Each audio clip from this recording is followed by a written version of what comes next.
Hello and welcome. This installment of our tutorial series is all about it's all about comets and how to make them cheaply and effectively in Photoshop. Comets and shooting stars. So first thing we do is we select new project. I'm gonna actually switch to pixels, and I'm gonna work in 2000 by 2000 by 300. It's gonna give us about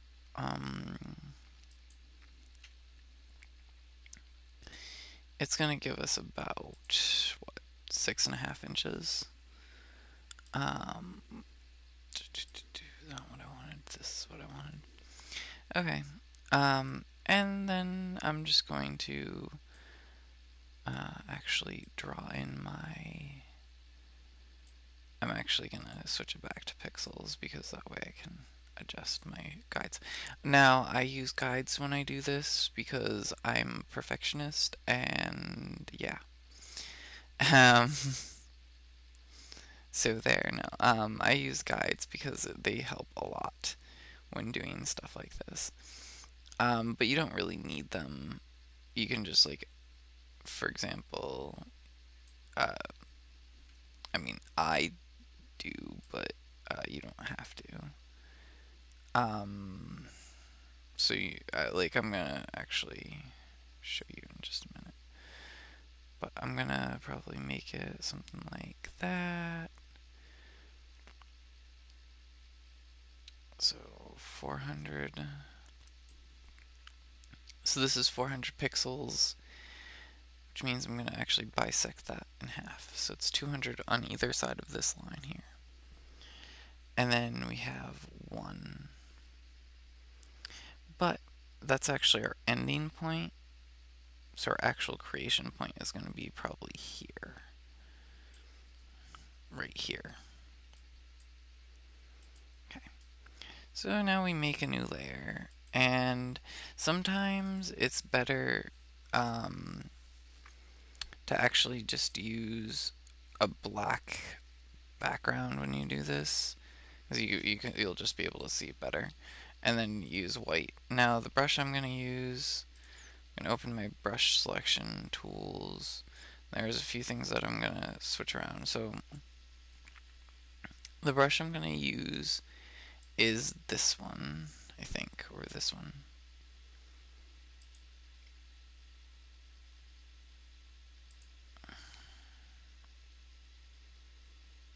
Yeah, I think it's that one. And then come up here where it says mode. You have your brush 300. Mode is going to be dissolve. And that'll actually give it that effect. No, I don't think that's actually the brush I want. Try this brush. Yeah, that's more like what I want. Now, mind you, this entire tutorial is done with a mouse and a keyboard. There's no need for fancy schmancy stuff. Now that, I just clicked once and it created that little pattern, and that's all on one layer. Now, what I'm going to do is I'm actually going to bring out my transformation tool, which is Control T, on that layer, and you'll see that the lines here really bold up. We're gonna right click inside, and we're just gonna say warp. Now that's why I have the guides. See, I'm gonna actually line up as much as I can on that on the middle point. I'm actually just gonna drag it to this point. Yeah, probably this one. Right about there. And then we come up and we hit OK. Now, I'm gonna actually warp that again because I want to get this tip into more so a good, really conical shape. And most of the fact that it's so small, or it seems to be wide, I'll fix in just a minute. Now what I'm gonna do is I'm actually gonna make a few of these layer copies. So it's going to be 1, make 2. I'll just work with 3 for now. Right, and this is why I say grid lines are amazing. So now I'm going to put 1 here. Now, what we have is, I'm on layer 1, which is the original layer. Now, all I did was I extended it down to this grid line that I put at 1900 pixels. Now, what I'm going to do is I'm actually going to hold Alt and pull in, and that'll shrink both sides equidistant to the little crosshairs in the middle here. I'm actually going to put another guide at 100 on the back end and actually drag that out. So we're working essentially on 1800 pixels. Now I'm going to select my second copy, or I'm actually going to approve that. I'm going to grab my second copy and I'm actually going to first drag it to the front, and then I'm going to actually shrink it just slightly, ever so slightly, probably something like that. And then we're going to just bring it back probably to about there. I'm actually going to shrink it a little bit more. And then we're going to approve that. And then we're going to select our third one. And we're actually going to kind of like bring it to the top of the front again. We're actually going to bring this one out a little bit to make it a little bit wider. And this is admittedly is a bit thick. Like it's a bit thick, but for the purposes, and I mean, if you really wanted to, you could actually like do something like that, and it would actually look a little bit better. Okay. Now for the next step, so we're over here on our layers. We're actually double clicking on this intermediate part, and our layer styles block will come up. Now I tend to keep mine out of the way so I can actually see what I'm doing. And we're pretty much just going to be applying outer glow. Now, depending on what you want, I like green and blues. So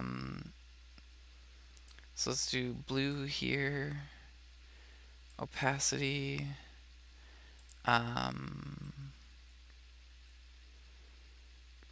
then we're gonna just kind of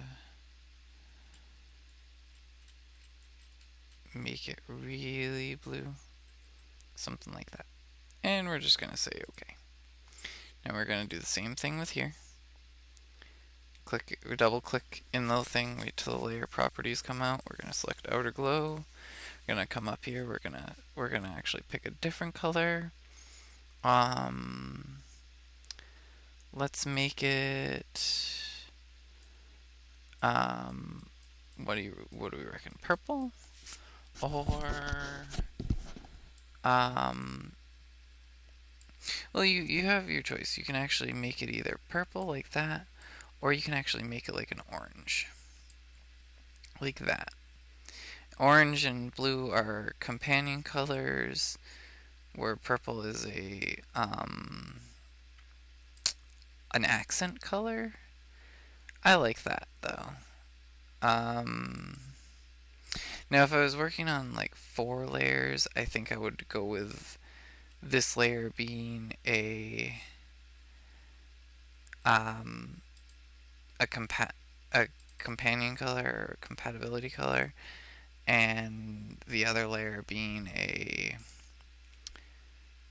so like that layer being the orange color, and this one being more of a purple red. You could even run something like that.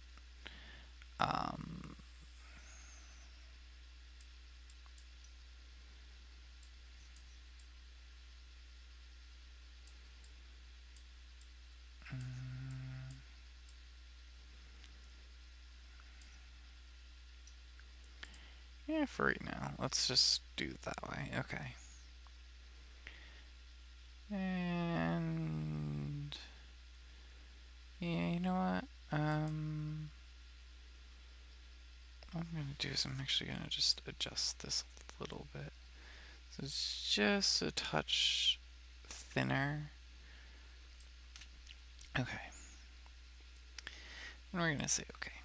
Okay. So now view, we're just gonna actually clear the guides to show you what it looks like without anything. So I mean that right there is in essence a shooting star. Um, and that's about 10 minutes. So in our next segment, we'll talk about throwing this as a fractal spin. And have a lovely day. Thanks for watching. Bye.